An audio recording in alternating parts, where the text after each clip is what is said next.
Hi, Rachel from Healthy Cornwall here, and you join me in my beautiful garden where I'm going to talk to you today about goal setting. When you're trying to change your behaviour, setting a goal is really important, as it's been proven that just the very act of goal setting itself can help focus the mind on the task ahead. And having a goal can give you a sense of direction and keep you focused. So if you have direction and focus, the chances are you're probably going to be able to stay motivated, which is really important. Here at Healthy Cornwall, we tend to focus mostly on the short-term goals because we feel that they actually give our clients the best possible chance of not just making that initial behaviour change, but of it being sustainable, and that's really important. There's nothing wrong with the longer-term goals or the medium goals, but because they take longer to achieve, it can be a little bit easier to lose focus, and also if you don't end up achieving that goal, it can feel like a lot of time has passed and you haven't reached your goal, which can make you feel a little bit disappointed. Whereas the short-term goals, they're much more manageable, and if the worst comes to the worst and you don't achieve it, it's just been a week.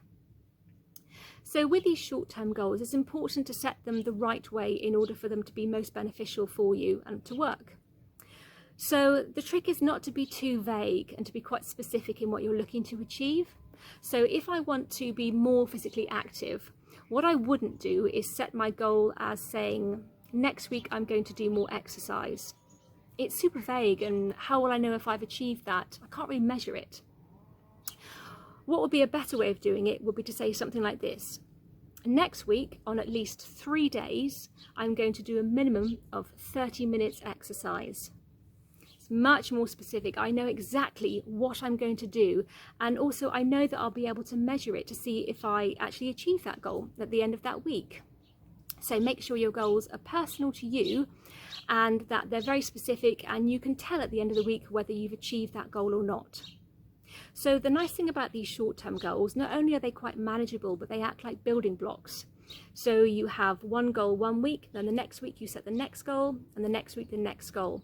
And so over time, as the weeks turn into months, these little small bits of behaviour change turn into a bigger, more substantial bit of behaviour change. And that's really good. So I wish you all the best with your goal setting.